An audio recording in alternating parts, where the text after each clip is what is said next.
We've all heard or maybe even made statements like, it's a young man's game, or the early bird gets the worm. What about you can't teach an old dog new tricks? When we make statements like this, we imply that success only comes early. And when we live in this mentality, we can convince ourselves that there's a shelf life with age and that there's an expiration date the older you get, and that you can't dream and that you can't achieve and you can't go after all the things that bring you purpose and passion in life. Because we look at people who are out there and they're ahead of us. And we look at people like Mark Zuckerberg, who was only 19 when he changed the world with Facebook. We look at history of people like Bill Gates and Steve Jobs and even Elon Musk. They're all among people who found success when they were in their 20s. But my question for you is, what would you do today if only you were younger? What would you do if you could actually go back in time? But what if I told you that time was actually on your side? What if I told you that you didn't have to go back in time? And what if I told you that today was actually your day? Today we talk about the business of late bloomers and how to take the regret of what could have been into a reality of what is. Welcome to the Mind Your Business podcast, the podcast for whatever business is on your mind. Let's get started. Excellent.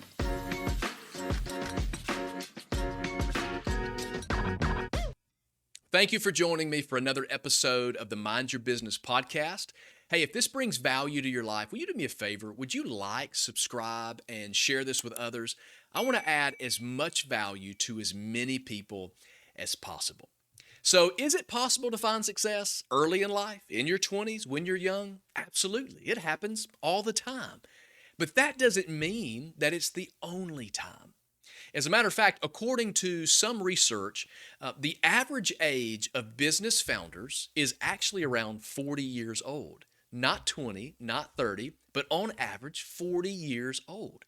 Not only is the average age of the founder around 40, but at age 50, the founder is approximately twice as likely to experience a successful exit.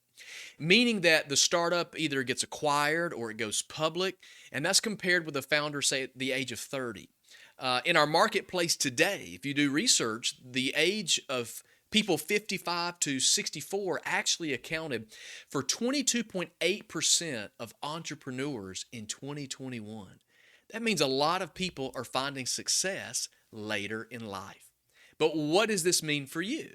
It means you don't have to be young to find success. And I want to prove it to you because I realize that some of you are so discouraged because you feel like you have to go back in time or you have to be young again and you've missed your moment. But I want to prove it to you that you don't have to be young to be successful. There are some people in history that we can take lessons from. Henry Ford was 45 when he invented the Model T.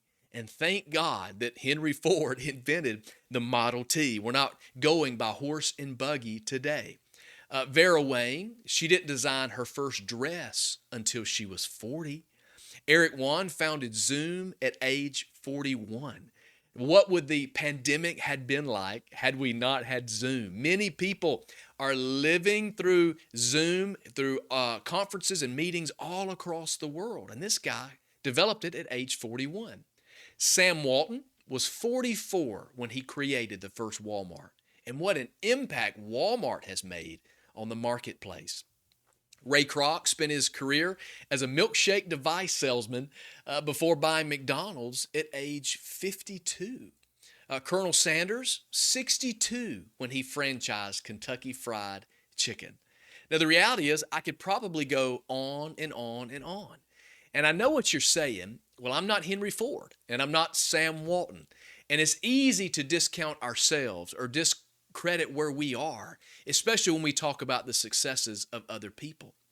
But even in late life, late bloomers, have you ever considered that to be an advantage rather than a disadvantage?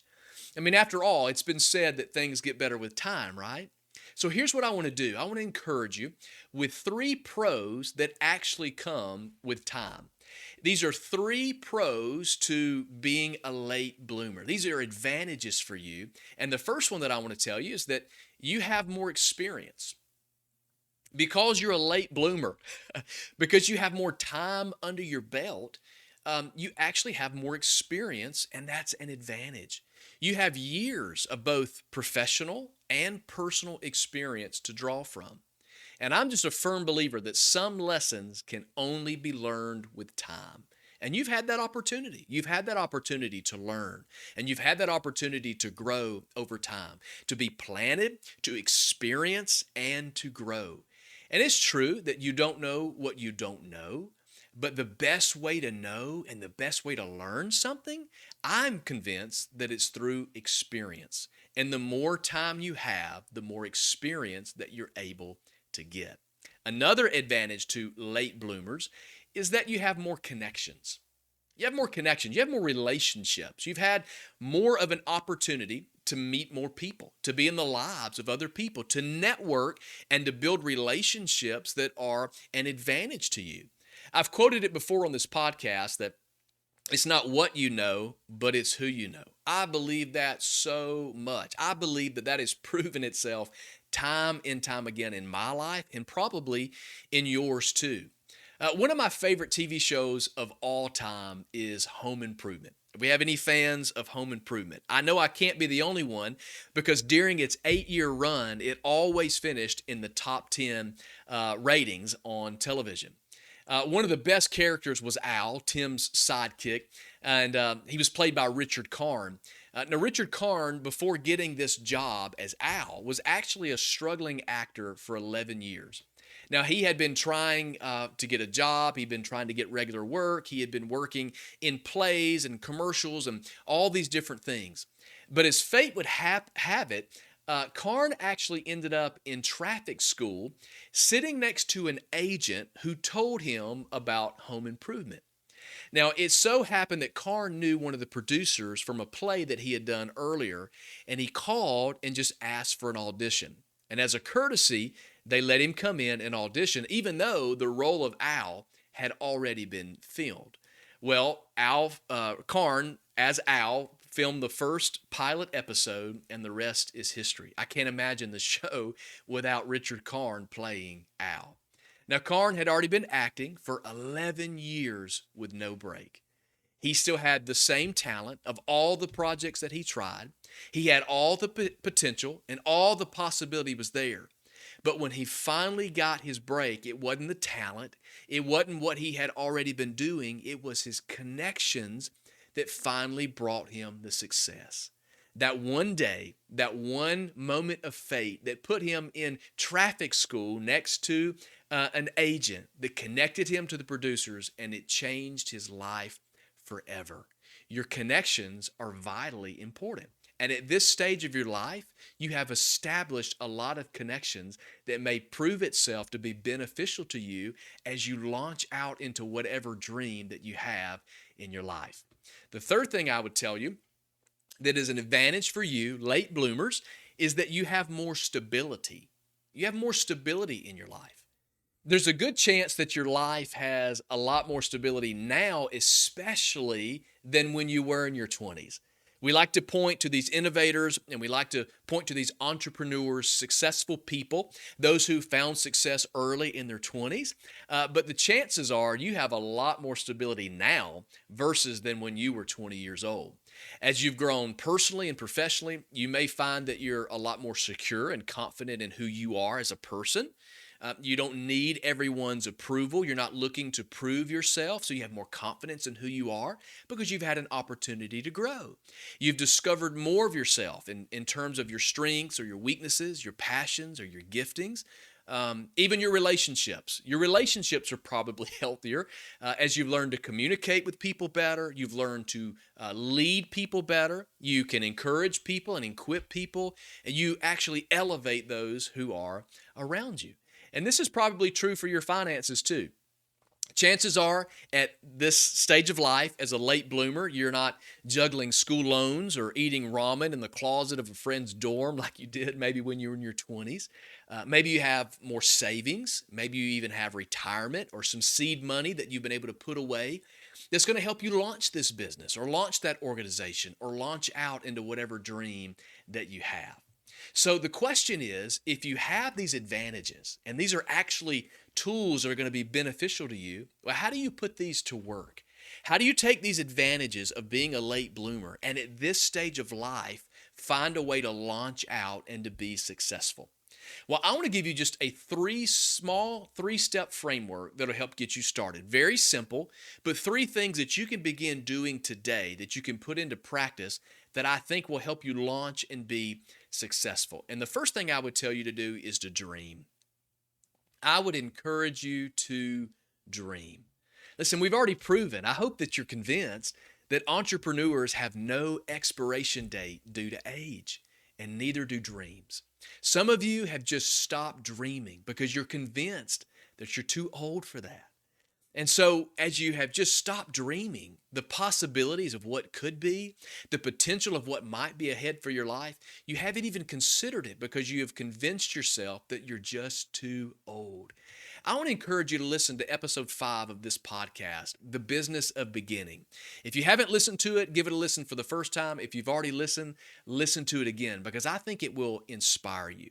I think it will actually help you to dream again because we talked about the many reasons that people fail to begin and then how we can overcome those reasons.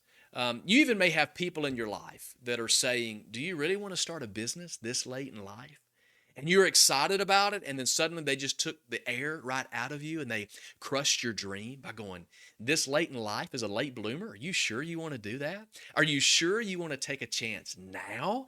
I mean, you have X amount of years already in the industry that you're in. You've got X amount of years and experience in this sector of the marketplace. Why would you want to change that now? Or maybe you're much farther in your journey and somebody's going, why don't you just enjoy your retirement? Why don't you just play golf? Why don't you just move to the beach? Why don't you get a nice rocking chair and just sit on the front porch and enjoy your day doing whatever it is that you want to do?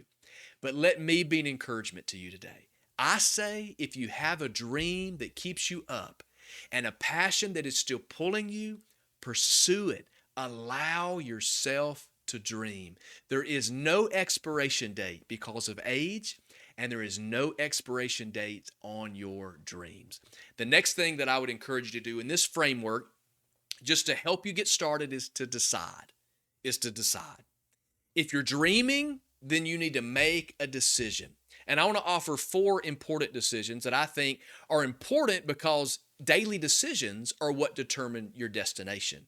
Many people, they end before they even begin, simply because they've decided, whether intentionally or not, to never begin. And you can dream about it, you can think about it, you can wonder what might be, you can think about the possibilities, but if you fail to begin, those dreams will never be realized. And the first decision you need to make is to begin. Motivational speaker Les Brown, he said this, and I think this is so powerful. He said, the graveyard is the richest place on earth because it's here that you will find all the hopes and all the dreams that were never fulfilled, the books that were never written, the songs that were never sung, the inventions that were never shared, the cures that were never discovered, all because someone was too afraid to take the first step. Keep with the problem or determined to carry out their dream. The truth is, you either will or you won't. It's your decision. Don't miss out. Decide to begin. Another decision is defining the mission of your business or your organization. So as you're dreaming about this and you go, I'm going to do this. I've made up my mind. I'm stepping out. I'm taking a chance. I'm going to do it. Well, you need to be able to answer this question. Why does this organization need to exist? You need to be able to define the reason that you need to begin. Think about it. There's no shortage of retail stores, but Walmart says they exist to save people money so they can live better. That's why Walmart defines themselves as different amongst a lot of other retail stores. Their mission says we're beginning, we're starting, we're here because we want to save people money so that they can live better. Ultimately, they say this reflects the very business purpose and the ideals of Sam Walton. This is why he started the organization. So as you dream, it's important to decide what your mission is. And then you need to decide on the details. So as you put this mission together, you need to get the details in order. For example, you can ask yourself, what is the problem that we're trying to solve? Now, our mission is to do this. Our mission is to be this. But what problem is it that we're trying to solve? Like, what is broken that needs to be fixed? What needs are going unmet? Decide the most important issues and figure out in this space that you're in, what are these most important issues that need to be addressed? And then when you define these issues, you can research other people who are working on these issues and you can see what they're doing. And this will help you decide what is or what isn't working. Sure, there's other people who are probably doing something very similar to what you want to do.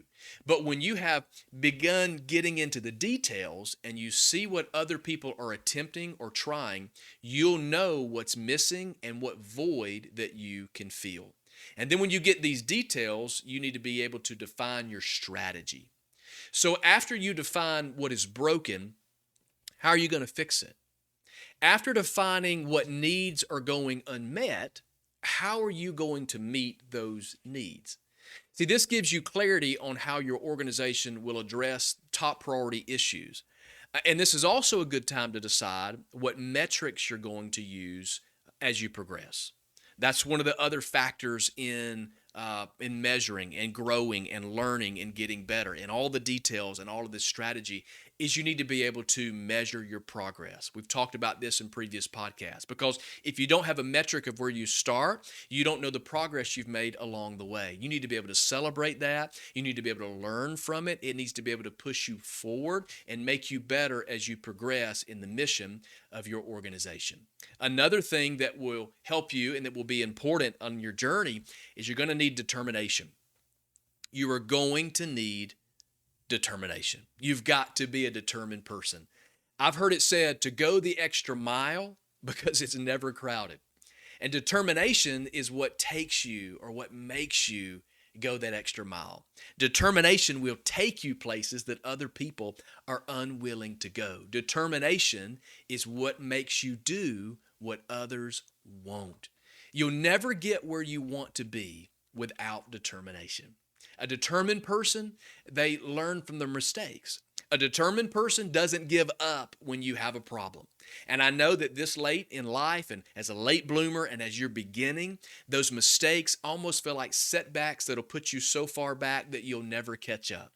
But Henry Ford once said, the only real mistake is the one from which we learn nothing. And see, this is where your personal and professional life experience will actually come in handy. You've already made many mistakes on your journey of life, and these mistakes will help you avoid these again in the future. But there's going to be new mistakes. You're going to learn again. You're going to have new mistakes today and new mistakes tomorrow and new mistakes farther down the road. The key is you just need to learn from them.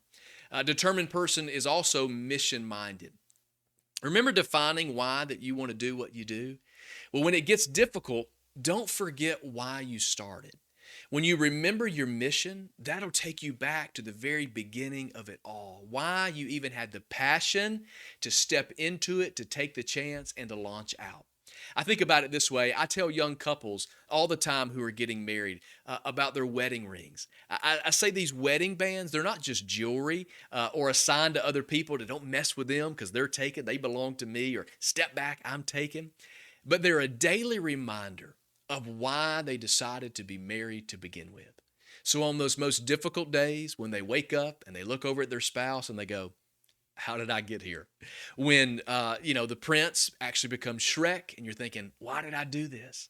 Well, that wedding band, that's just a reminder of why you decided to begin with. It takes you back to the mission. So be determined in the difficult moments as you begin, as you launch out, as you live this dream, just remember your mission. A determined person learns to lead their feelings instead of letting their feelings lead them. Man, this is a life lesson that I wish everyone could just grab and live. A determined person learns to lead their feelings instead of letting their feelings lead them. We have too many people that get up every day and let their feelings lead them. We got out of bed in a bad mood. We don't know why we're in a bad mood. It's just how we feel. So we lean into it and we just go with whatever our feelings do. We just go with whatever our feelings tell us. We go wherever our feelings lead us. Learn to lead your feelings. Don't let your feelings lead you. It doesn't really matter how we feel. To be honest, it really does not matter about our feelings. To be successful, you're going to have to put in the work regardless of your feelings. Too many people fail because they follow their feelings. Be determined to lead yourself well. Let me encourage you in this. The best age to dream. You looking for it? You ready? Here's the secret number. The best age to dream, the best age, the best number is the age that you are right now. The best number is the number that you are right now. The best age to decide is the age that you are right now. The most determined people are the age that you are right now. You don't need to be younger. You don't need to go back in time because today is your day. And I believe that it's true that age is just a number. Hey, thanks again for being a part of the Mind Your Business podcast, the podcast for whatever business is on your mind. If this added value, will you do me a favor? Please take a moment to like, to subscribe, and to share. This helps to ensure that we can reach as many people as possible. And if you're a late bloomer, I would love to hear your story. Feel free to share through my website or my social media platforms. And don't forget that late bloomers still bloom. We'll see you next time.